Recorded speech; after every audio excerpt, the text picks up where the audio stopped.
People come to Marfa, Texas for three things: the art scene that shouldn't exist in a town of 1,700 souls, the mystery of the Marfa lights that dance across the desert at night, and to disappear. It's that last one that became my problem in the summer of 2019. My name is Sheriff Roy Hendricks, and I've been keeping the peace in Presidio County for 27 years. I've seen drug runners use our desert as a highway, seen city folks come out here thinking they can reinvent themselves, seen things in that desert that would make you question what's real and what's just heat shimmer. But nothing prepared me for the pattern of deaths that started appearing every time those damn lights showed up. If you're watching this from West Texas, you know about the lights. Been documented since the 1880s, studied by scientists, dismissed as car headlights or atmospheric phenomena. But those of us who live here, who've watched them dance across Mitchell Flat on countless nights, we know there's something else. Drop a comment if you've seen them yourself. And tell me, did you feel it too? That sensation like you're being watched by something that exists just outside our ability to understand. What I'm about to tell you never made it into the official reports. The Texas Rangers, the FBI, even those boys from Houston who said they were consultants but had CIA written all over them, they all agreed to bury this. Said it would cause panic, damage tourism, create copycat killers. But people deserve to know why 17 people died in Marfa over the course of 3 months, and why every single death occurred within hours of a Marfa light sighting. The truth needs telling, even if nobody believes it. It started on June 21st, 2019, summer solstice, though I didn't make that connection until much later.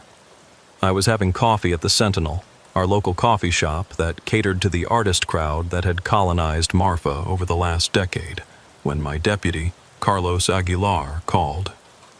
"Sheriff, we got a body out on Ranch Road 2810, about 2 miles past the viewing station."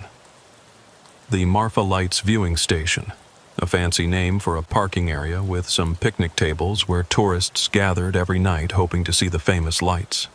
I'd been there hundreds of times over the years, usually to chase off kids drinking or to help some city person who'd locked their keys in their car while ghost hunting. "Tourist?" I asked, already heading for my truck. "No, sir, it's Jennifer Walsh." I nearly dropped my coffee. Jennifer was a local, worked at the Thunderbird Hotel, had lived in Marfa her whole life. Good kid, 28 years old, no enemies that I knew of.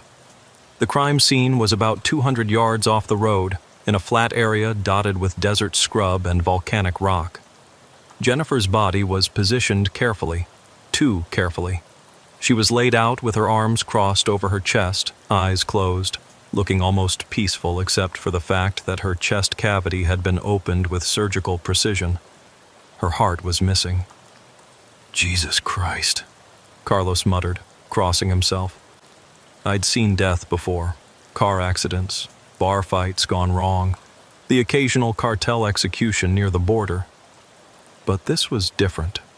This was deliberate, ritualistic, and done with a level of skill that suggested medical knowledge. "When was she found?" I asked, pulling on latex gloves. "About an hour ago. Randy Hillcock was out checking his fence line, saw the buzzards circling." I examined the scene carefully. No signs of struggle, no defensive wounds on Jennifer's hands. The incision was clean, professional. Around the body, arranged in a perfect circle, were 13 rocks from the desert, each one painted with a symbol I didn't recognize. "Carlos, you were on duty last night. Any reports of the lights?" He nodded slowly. "Yeah. Bunch of tourists called them in around 11 p.m. Said they were more active than usual, dancing around for almost 2 hours. Jennifer's time of death, according to the ME who arrived from Alpine, was estimated between 11 p.m. and 1 a.m. I spent the rest of the day interviewing Jennifer's friends, family, co-workers. Everyone said the same thing.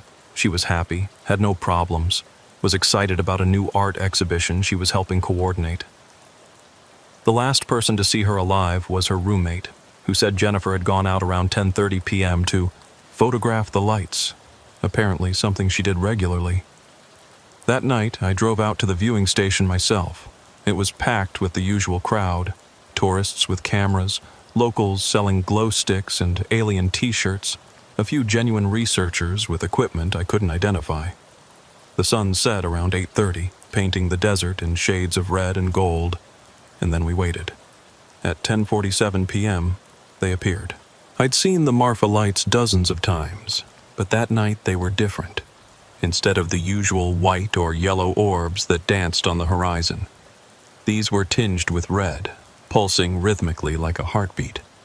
They moved in patterns that seemed deliberate, almost like they were writing something in the air. The crowd was mesmerized, cameras clicking, people pointing and gasping. But I was watching something else. A figure standing apart from the crowd, not looking at the lights but at the people watching them.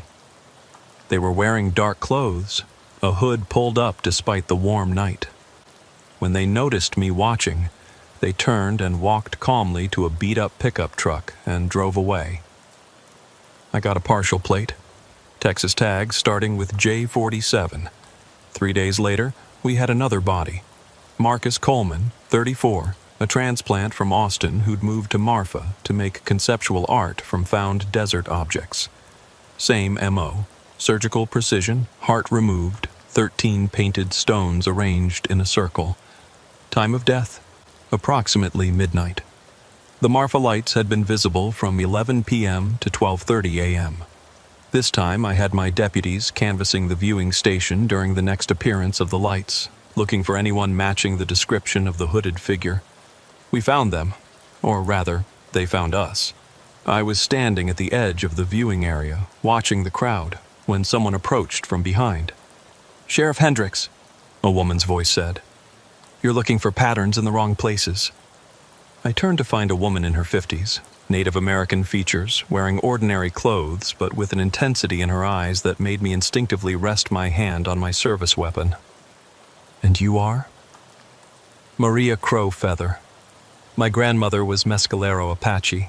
She told me stories about the lights, stories that go back long before the white settlers came to this desert." "I'm listening." She looked out at the desert where the lights were beginning their nightly dance. "They're not lights, Sheriff. They're windows, and something looks through them, has been looking through them for centuries. Every so often, it needs more than just a look." "You're saying the lights are killing people?" "No, I'm saying someone is using the lights, using what comes through them to kill people. The 13 stones, the missing hearts. It's a ritual, one my grandmother warned about. Someone is trying to open the windows wider, to let more through than just light." Before I could respond, my radio crackled. Another body had been found. This victim was different, older, a rancher named Bill Patterson who'd lived in the area for 70 years. But the MO was the same. Surgical precision, missing heart, 13 stones. He'd been killed while the lights were active, just like the others. That's when I noticed the pattern Maria had mentioned, but not the one she was thinking of. The 3 victims formed a triangle on the map, with the viewing station at the center. And if my suspicions were correct, there would be more victims, each one positioned at a specific point around the station. "It's a ritual circle," I said, showing Maria the map. "Someone's using the murders to create a pattern around the viewing station." Maria studied the map, her face growing pale. 13 stones, 13 points. They're going to kill 13 people, one for each stone to complete the circle. Why? What happens when the circle is complete? She looked at me with genuine fear in her eyes. "The windows become doors, and what's been watching us for all these years gets to come through." I immediately put out an alert, warning people to stay away from the viewing area during light sightings. But Marfa thrives on tourism, and the city council pushed back, saying I was creating panic over what was clearly the work of a serial killer who could be caught through normal police work. The mayor, Janet Rodriguez, called me into her office the next day. "Roy, You're scaring away tourists with this talk of ritual murders. We need you to handle this quietly, professionally. No more warnings about the lights. Janet, people are dying. People die everywhere. That doesn't mean we shut down the town's main attraction. Find the killer, do your job, but stop creating panic. I left her office furious, but with my hands tied. I couldn't officially warn people away from the lights, but I could investigate the pattern. That night, I positioned deputies at the points where I calculated the next victims would be taken, assuming the killer was creating a perfect circle with 13 equidistant points. We waited, watching for anyone suspicious, but the lights didn't appear. For 3 nights, nothing. No lights, no murders. Then, on the 4th night, the lights returned with a vengeance. They were brighter than anyone had ever seen them, dancing frantically across the desert, splitting and merging, creating patterns that hurt to look at. And we were ready, or so we thought. The killer struck, but not where we expected. Instead of continuing the circle, they took someone from inside it, a teenager named Amy Chen who was camping with her family near the center of what would be the completed pattern. Same MO, same 13 stones, but this time there was something else. A note, written in what forensics would later confirm was the victim's blood. The Watchers have waited long enough. I stood at that crime scene as the sun rose over the desert, looking at this young girl whose life had been stolen for some insane ritual, and I made a decision. Official channels weren't working. The killer was always one step ahead, seemed to know where we'd be looking, which meant either they were monitoring our communications or they were one of us. That afternoon, I went to see Maria Crowfeather at her trailer on the outskirts of town. "Tell me everything," I said. "Every story, every legend, everything your grandmother told you about the lights." She poured us both coffee, strong and black, and began to talk. "The lights have been here longer than people, Sheriff. My grandmother said they were here when the first humans crossed the land bridge from Asia, were here when the Spanish came, were here before and will be here after. But they're not from here. They're from somewhere else, somewhere that touches our world but isn't part of it. Another dimension? Call it what you want. The point is, there have always been those who could see them for what they really are, and a few who tried to communicate with them. Most went mad, but some learned to use them, to draw power from them. Power to do what? To see beyond the veil of reality, to know things that will happen, to influence events. But the price is always blood. The Watchers. That's what the things behind the lights are called. They feed on life force, on the energy released at the moment of death. And a heart, willingly taken during a sighting, is like a feast to them. So our killer is what? Trying to feed these things? More than that. They're trying to bring them through. 13 sacrifices, 13 hearts, offered at the right times and places, can weaken the barrier between worlds enough for the Watchers to cross over.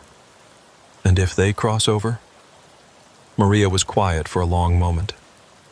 Then Marfa becomes ground zero for something that hasn't happened on Earth for thousands of years. The last time the Watchers came through in numbers, entire civilizations vanished. The Anasazi, the Maya, others lost to history. All of them made the mistake of letting the Watchers in. I didn't believe in ancient curses or interdimensional beings. I believed in evidence, in facts, in things I could prove in court.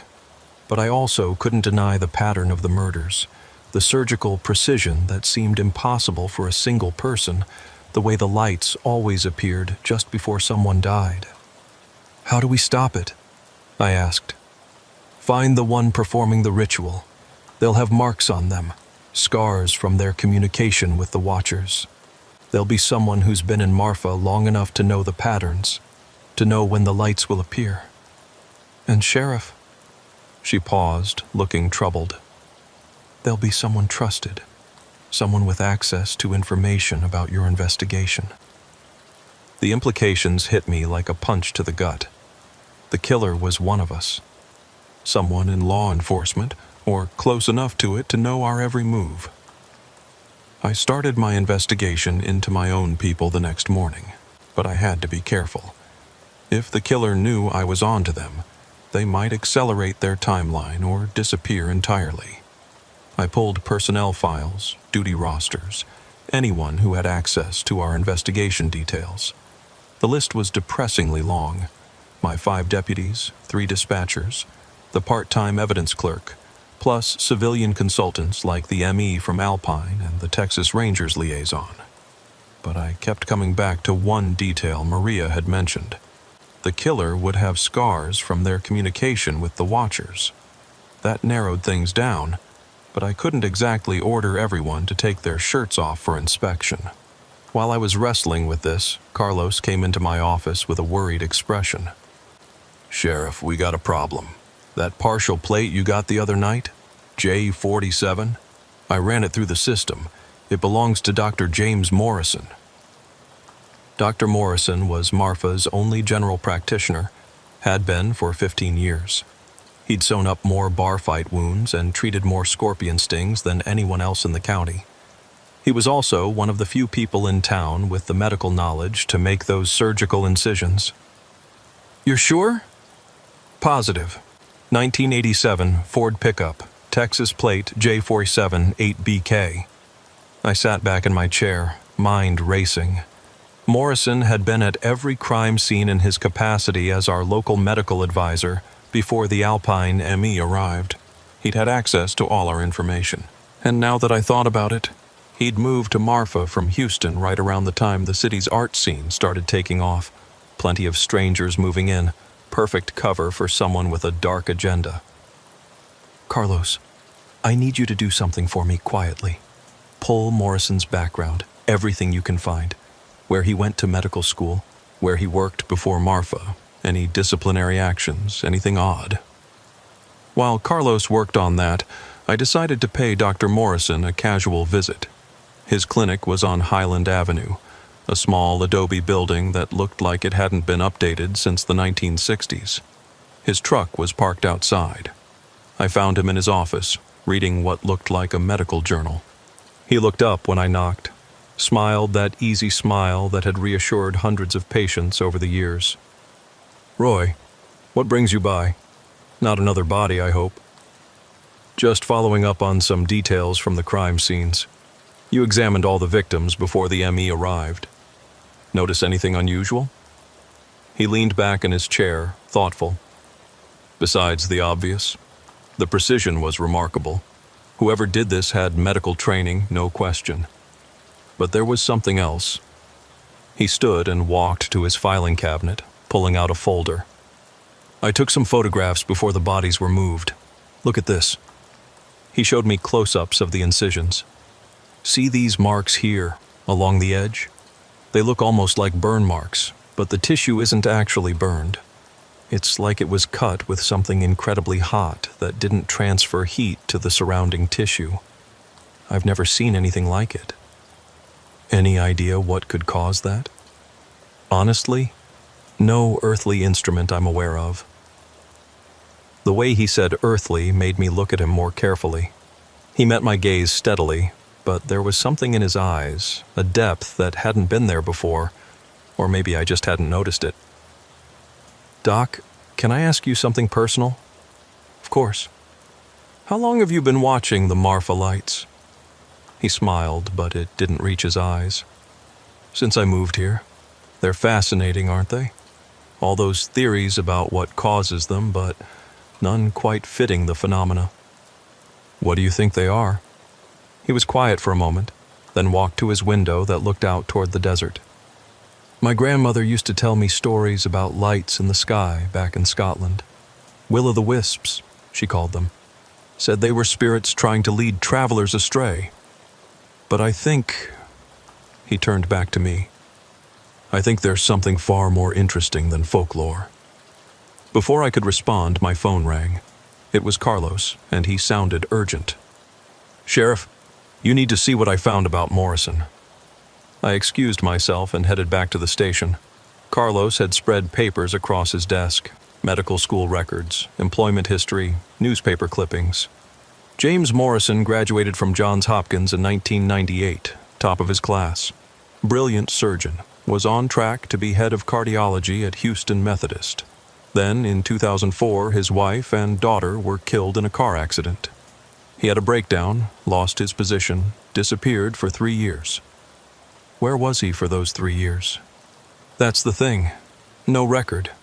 He just vanishes from 2004 to 2007, then shows up in Marfa with a general practice license and starts his clinic. 3 years unaccounted for. Plenty of time to travel, to study, to learn things that weren't taught in medical school. There's more, Carlos continued. I found this in an old Houston Chronicle archive. It was a small article from 2003, a year before Morrison's family died. It mentioned a Dr. James Morrison presenting a paper at a medical conference about unexplained energy phenomena in cardiac tissue during near-death experiences. The paper had been rejected by peer review as too speculative. He was already interested in fringe science before the accident, I muttered. That night, I stationed myself at the viewing area, waiting for the lights. Morrison's truck pulled up around 10 p.m., but he wasn't alone. There were 3 other vehicles with him, people I recognized: Janet Rodriguez, the mayor, Bill Hutchins, who owned the biggest ranch in the county, and surprisingly, Father Miguel from St. Paul's Catholic Church. They gathered at the edge of the viewing area, away from the tourists, and seemed to be waiting for something. At 11:17 p.m., the lights appeared, and when they did, the group began to move. They walked in a specific pattern, almost like a dance, their movements synchronized. Morrison was clearly leading them, his arms raised toward the lights. I called for backup quietly, not wanting to spook them. But as Carlos and 2 other deputies arrived, the group had finished whatever they were doing and were returning to their vehicles. We had nothing to arrest them for. Standing in a public area wasn't a crime, even if it was suspicious as hell. The next morning, another body was found. This time it was a drifter, someone passing through town whose name we never learned. Same MO, same precision, same 13 stones. But the location was different. It was exactly at one of the points I'd predicted for the ritual circle. The killer was back on pattern. I brought Maria Crowfeather to the station quietly, showed her the photos of Morrison's group at the viewing area. "They're all part of it," she said immediately. "Look at how they moved, the pattern they walked. It's an invocation calling to the watchers, telling them the feast is being prepared." But why would the mayor, a priest, a rancher be involved in this? Power, Sheriff. The watchers promise power to those who serve them. The ability to see the future, to influence events, to control others. For a mayor, a businessman, even a priest, that temptation might be too much to resist. And Morrison? He lost everything. The watchers probably promised him something. Maybe to bring his family back. Maybe to let him speak with them again. Grief makes people do terrible things. I had enough for search warrants now, but I needed to be strategic. If I moved too fast, they might scatter or destroy evidence. I decided to start with Morrison, the weakest link emotionally. The raid on his clinic happened at dawn. We found exactly what I feared we would. Detailed maps of Marfa with 13 points marked, medical texts on heart removal, and most damning, a journal written in Morrison's hand documenting his communication with the watchers. The entries went back to 2005, a year after his family's death. He'd traveled the world seeking answers about death, about what comes after, and had eventually found his way to Marfa, drawn by stories of the lights. The early entries were desperate, grieving. They say they can show me Emily and Sarah again. All they ask is sacrifice, dedication. The heart is the key. It holds the essence of life, the spark that transcends death. But as the years went on, the entries became darker, more fanatical. The Watchers have shown me the truth. This reality is just one layer of existence. When they come through, death will have no meaning. We will all be eternal, existing across all dimensions simultaneously.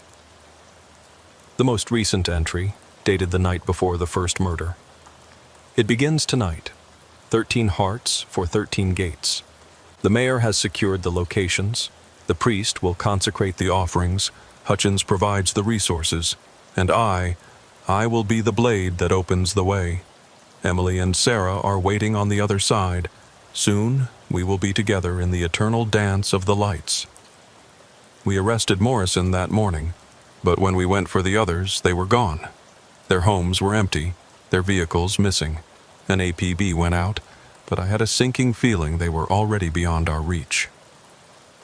Morrison sat in our single interrogation room, calm and serene despite the charges against him. I watched him through the one-way glass before going in. He looked peaceful, almost happy.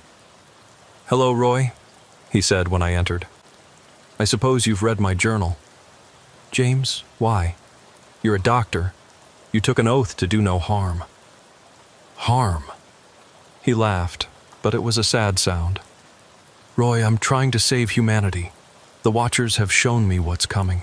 War, climate collapse, suffering on a scale we can't imagine. But if we let them through, if we join with them, none of that matters. We transcend physical reality. You killed 5 innocent people. 5 hearts to prevent billions of deaths. And they're not really dead, Roy. Their essence lives on in the lights. Jennifer, Marcus, the others. They're part of something beautiful now. Where are the others? Rodriguez, Hutchins, Father Miguel?" He smiled. "Beyond your reach. They've gone to complete the ritual. You see, it doesn't have to happen in Marfa. The lights appear in other places too. Arizona, New Mexico, even Mexico itself. 13 hearts, 13 locations, all connected by the lights. We've already given 5 here. 8 more, and the doorway opens." My blood ran cold.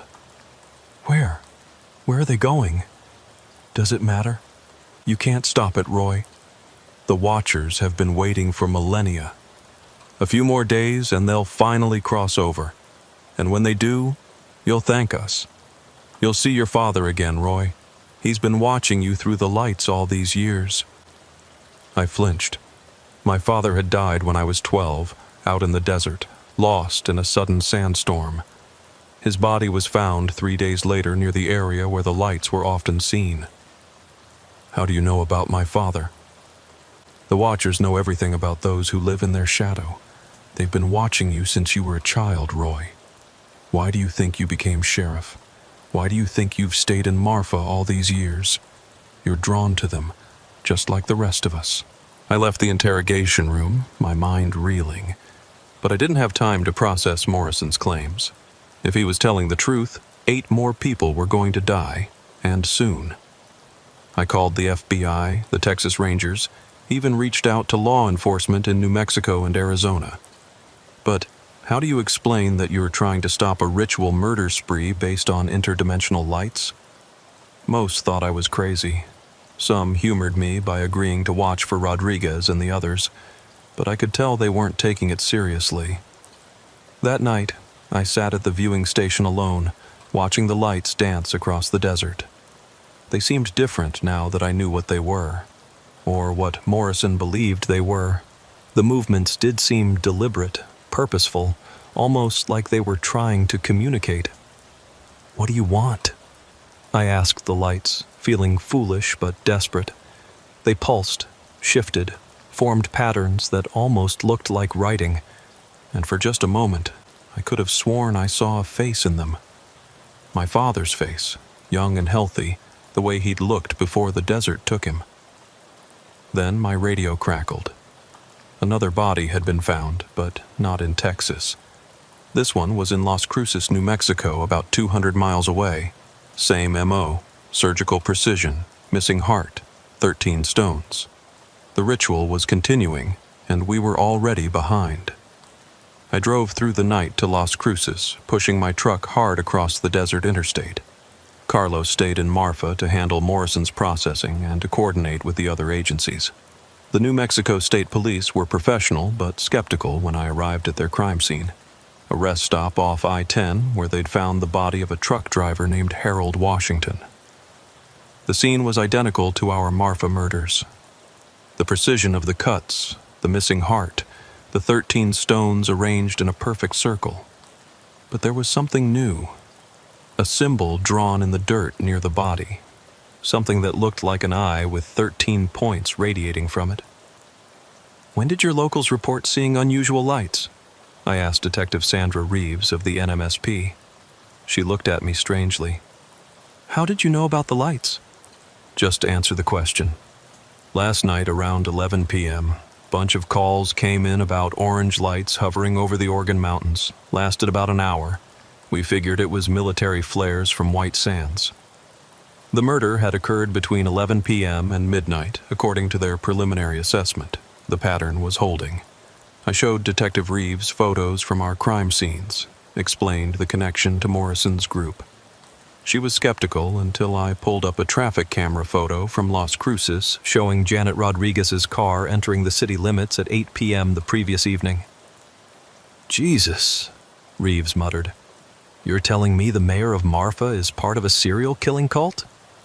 "That's exactly what I'm telling you. And they're not done. By my count, they need 6 more victims to complete their ritual." We put out a multi-state bolo for Rodriguez, Hutchins, and Father Miguel, but they were smart.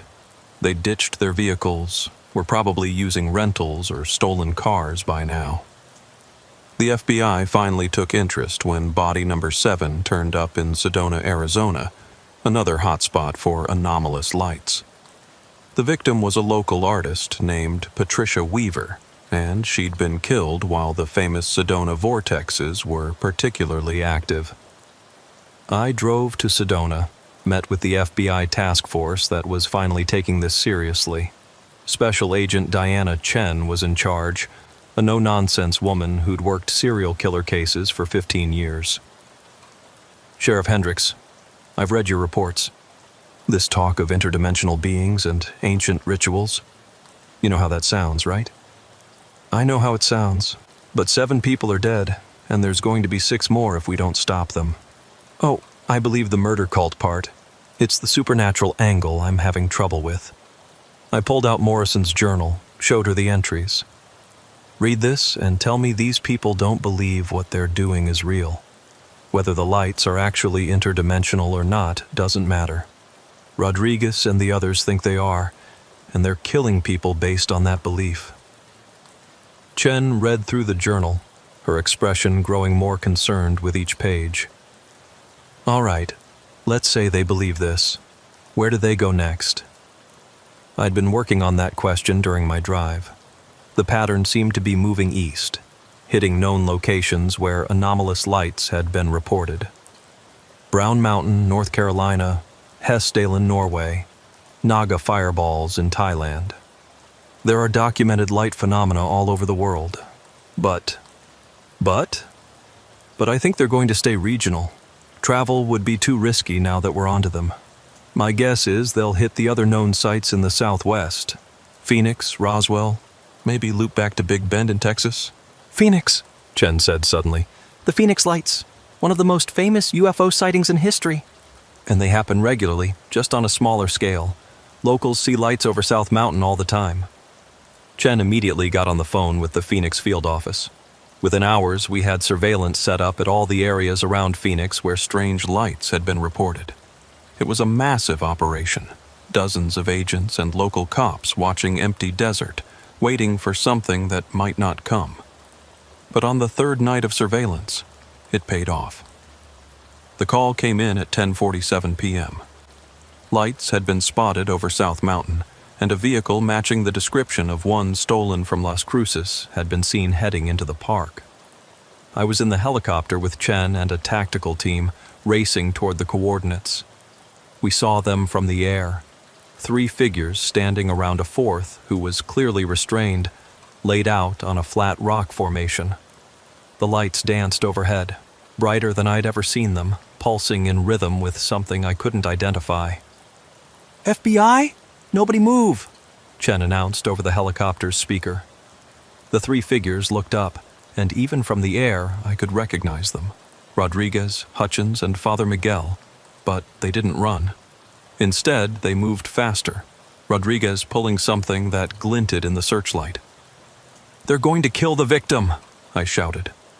The helicopter pilot brought us down fast, too fast, the skids hitting hard and bouncing. The tactical team poured out, but I was already running, my 60-year-old knees screaming in protest. Father Miguel stepped forward, arms raised, and began speaking in a language I didn't recognize. The air around him shimmered, like heat waves but wrong, moving against the wind. Two tactical officers approached him and simply stopped. They stood frozen, their weapons lowered, staring at something only they could see. Rodriguez had the knife raised above the victim, a young woman who was conscious but paralyzed somehow.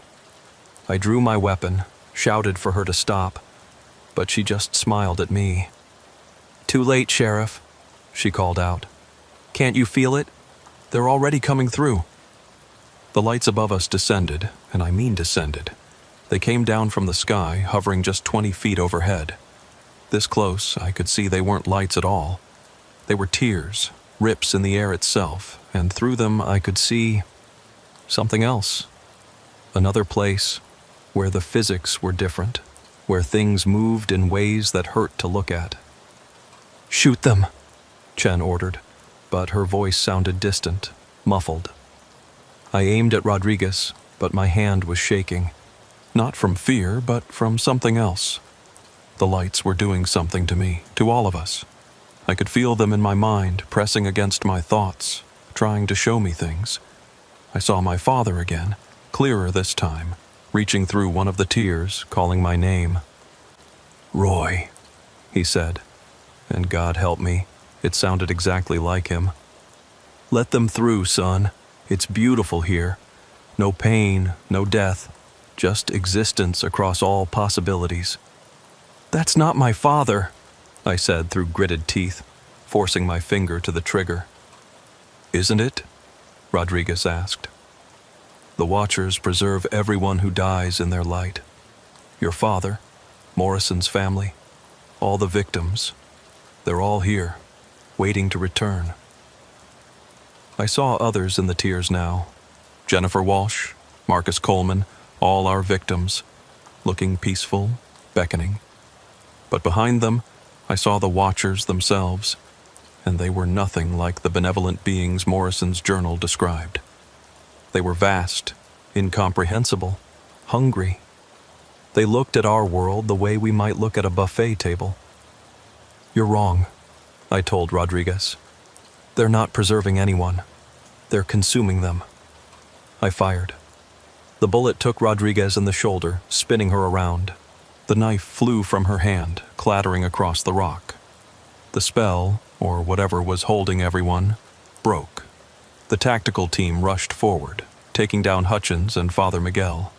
But the tiers in reality were still there, still open, and things were starting to come through.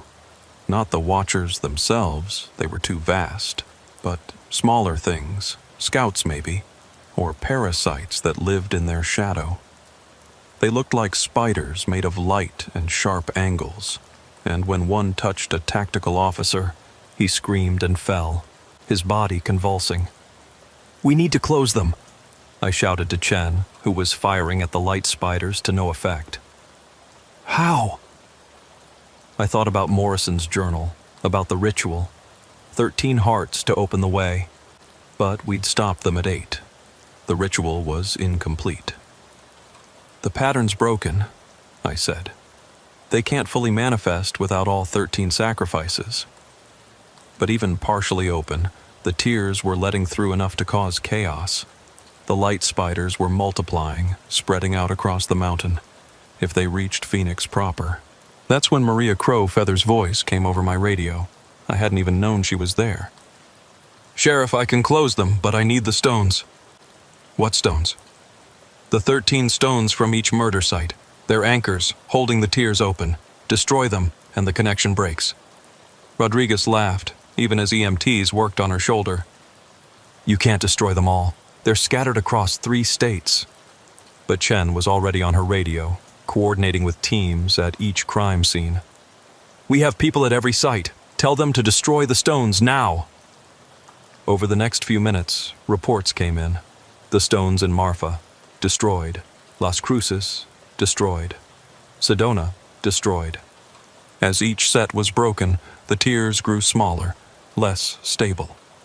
The light spiders began retreating, pulled back through the diminishing portals. Finally, Chen's team on the ground smashed the stones at the Phoenix site. The tiers collapsed completely, reality snapping back into place like a rubber band. The lights shot back up into the sky and vanished. The desert was dark and quiet again. We arrested Rodriguez, Hutchins, and Father Miguel. The young woman they'd been about to sacrifice, a homeless girl named Trinity they'd picked up in Phoenix, survived, though she'd never be quite right again. Seeing behind reality leaves marks on a person. In the aftermath, the FBI took over the case completely. The official story was that a doomsday cult had committed a series of ritual murders across the Southwest, believing they could trigger the apocalypse. No mention of the lights, the tears in reality, or the things that had tried to come through. The videos some bystanders had taken of the Phoenix incident were dismissed as fakes or confiscated under national security provisions. Morrison, Rodriguez, Hutchins, and Father Miguel were all convicted of multiple counts of murder and conspiracy. They were sentenced to life without parole, scattered to different maximum security facilities across the country. But even in prison, they maintained that they'd been trying to save humanity, that the Watchers were benevolent beings who would have transformed our world into paradise. I returned to Marfa, to my duties as sheriff. But things were different now. The lights still appeared, dancing across the desert on clear nights. Tourists still came to watch them, take pictures, buy t-shirts. But I knew what they really were now. Windows into something vast and hungry, something that had been watching us since before we were human, waiting for the right moment to cross over. Carlos took to joining me at the viewing station on nights when the lights were active. We'd sit in my truck, drinking coffee, making sure no one was trying to communicate with them, trying to finish what Morrison had started. You think they'll try again? Carlos asked one night, about a month after Phoenix. Not they, I said. Morrison's group is done. But there have always been people who could see the lights for what they really are, and there will always be those who think they can control them, use them. So we just keep watching? We keep watching. Maria Crowfeather visited me a week later, bringing homemade tamales and strong coffee. The barriers are still weak, she said without preamble. The ritual was interrupted, but 8 hearts were still given. The Watchers got a taste of our world. They'll be more aggressive now, more insistent. What can we do? My grandmother's people had ways of strengthening the barriers, of making it harder for things to cross over. But it requires vigilance, ceremony, and most importantly, people who know the truth standing guard. Like a supernatural neighborhood watch? She smiled. Something like that. The lights will always be here, Sheriff. They're part of this place, woven into its fabric. We can't get rid of them. But we can make sure they stay just lights, just windows to look through, not doors to walk through. 3 years have passed since the night in Phoenix. 3 years of watching the lights, of making sure no one else tries to open the doors that Morrison's group nearly broke down. You'd think it would get easier with time, that the memory of those tears in reality would fade. But some things burn themselves into your mind so deeply that they become part of you. I'm still sheriff of Presidio County, though I'm pushing retirement age hard. Carlos is ready to take over when I step down, and he understands what the real job entails now. Not just keeping the peace among the living, but standing guard against things that shouldn't exist. The Marfa lights still appear regularly. The tourists still come. The artists still find inspiration in them. The scientists still try to explain them away as atmospheric phenomena or car headlights. And maybe that's for the best. The truth would break most people. Hell, it nearly broke me. But I'm getting ahead of myself. Let me tell you what happened after Phoenix, because that wasn't the end. It was just the beginning of understanding what we're really dealing with. A month after the arrests, I got a call from the federal prison in Colorado where Morrison was being held. He wanted to see me. Against my better judgment, I went. Morrison looked older, grayer, but his eyes still held that unsettling depth, like he was seeing more than just the physical world. "Hello, Roy," he said, sitting across from me in the visiting room. "Thank you for coming." "What do you want, James?" "To warn you, and to apologize, I suppose. I was wrong about the Watchers. Not about their existence, but about their intentions." "You think?" He leaned forward, his voice dropping to a whisper. "They're still talking to me, Roy. Even in here, surrounded by concrete and steel, I can hear them, and they're angry. The ritual's interruption didn't stop them. It just changed their approach." "What do you mean?" "They don't need 13 hearts anymore. That was just one way, the old way. They've been watching us, learning about us. They know our technology now, our psychology. They're adapting. James, you're in prison for murdering 5 people. These delusions. 3 weeks ago, a guard here committed suicide, threw himself off the 3rd tier. But before he did, he was drawing symbols on his cell wall, the same symbols we used in the ritual." I felt a chill run down my spine.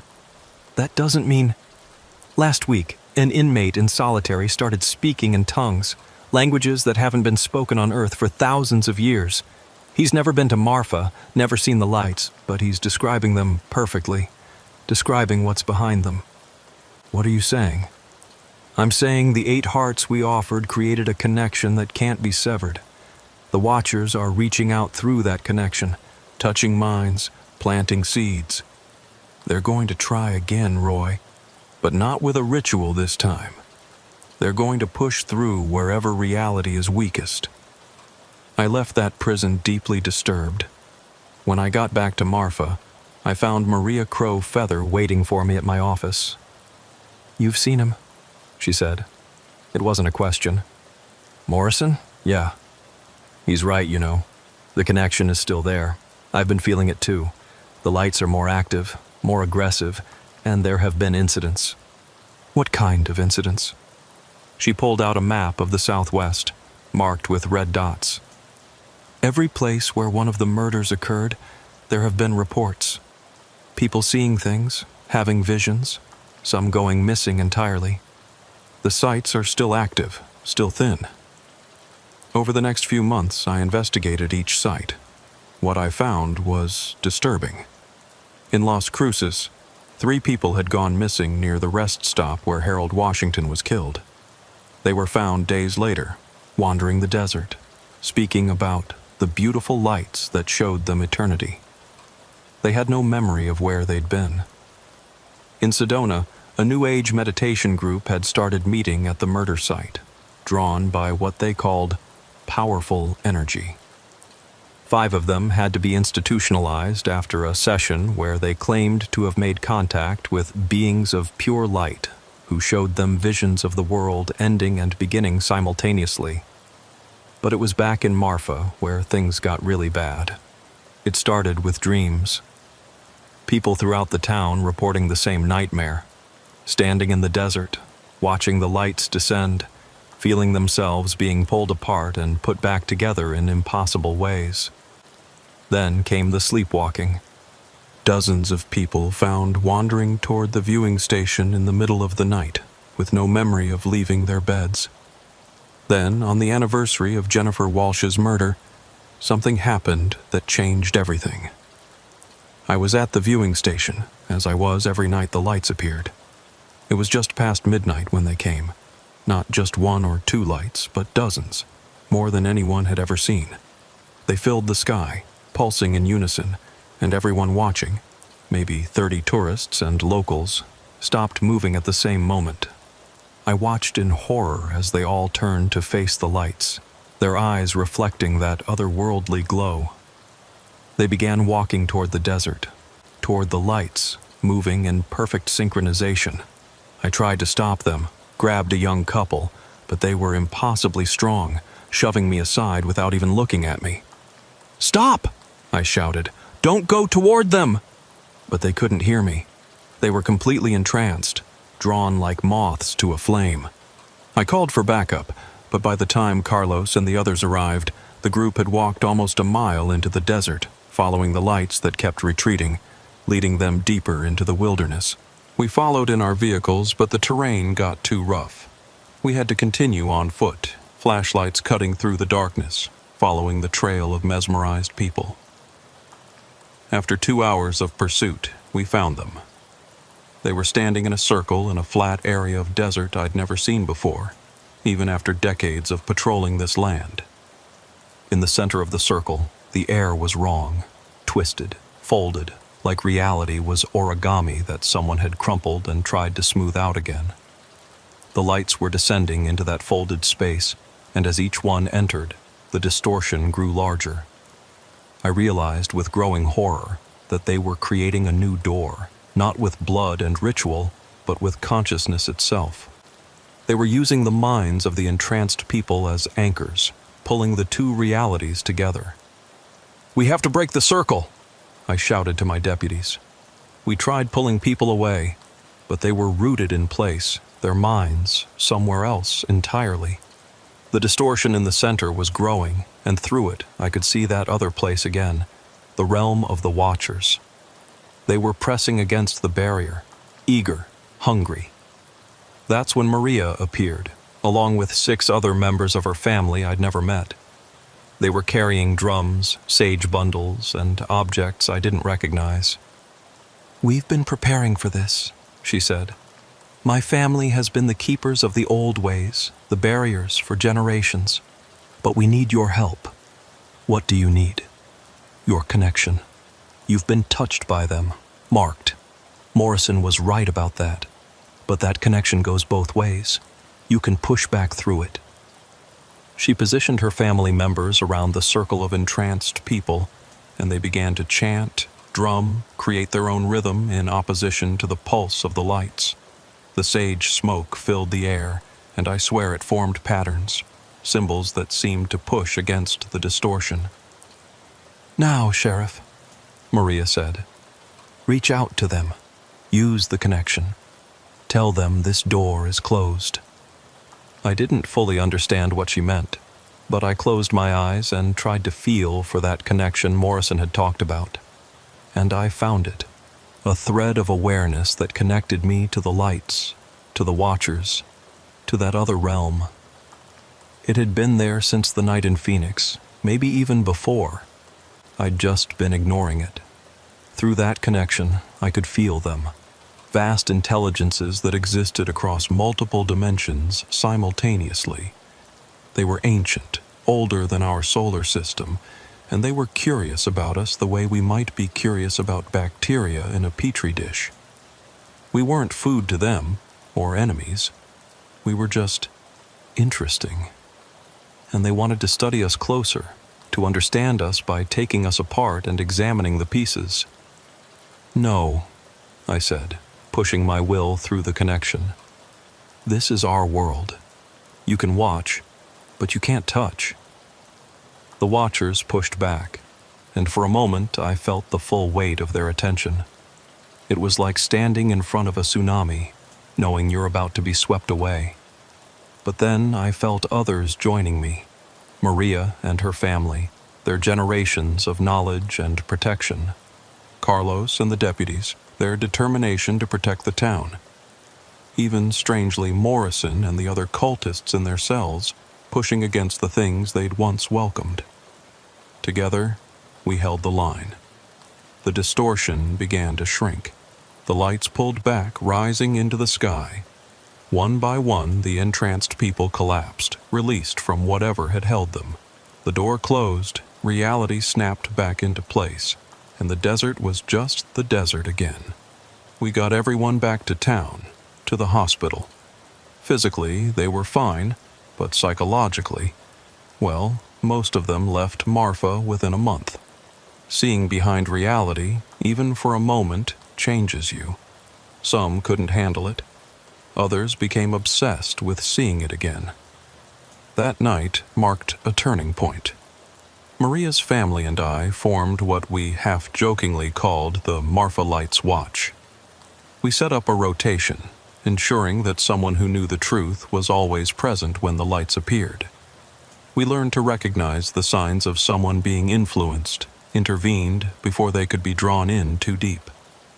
The FBI, or at least the parts of it that dealt with unexplained phenomena, quietly supported us. Agent Chen would visit occasionally, bringing resources and information about similar sites around the world. Turns out Marfa wasn't unique. There were dozens of places where reality was thin, where things pressed against the boundaries of our world. Morrison died in prison 2 years after the Phoenix incident. Heart attack, the official report said, but the guard who found him said he died smiling, looking at something no one else could see. His last words, according to the guard, were, "They're beautiful, but they're not for us." Rodriguez, Hutchins, and Father Miguel are still in prison. They don't communicate with each other, but they all report the same thing. The Watchers still speak to them, still show them visions, but the tone has changed. Less recruiting, more observing. Like the Watchers have accepted that the door will stay closed, at least for now. As for me, I retired last month, handed the badge over to Carlos. But I still come out to the viewing station most nights when the lights appear.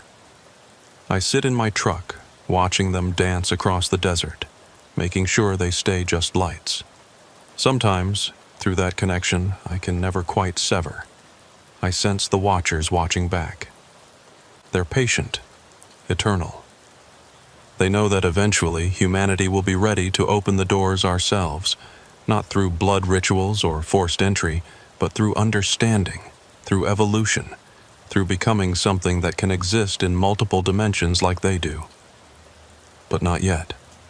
Not in my lifetime. Probably not for thousands of years. For now, the lights remain what they've always appeared to be. A mystery. A tourist attraction. A source of wonder and speculation. Tourists still come to Marfa. They take their pictures, buy their t-shirts, make up stories about UFOs and ghosts. They have no idea that behind those lights, vast intelligences older than our world are watching, studying, waiting. They don't know that a handful of us stand guard, making sure the door stays closed, the barrier holds. And that's how it should be. Let them enjoy the mystery, the beauty of lights dancing in the desert. Let them go home with their souvenirs and stories.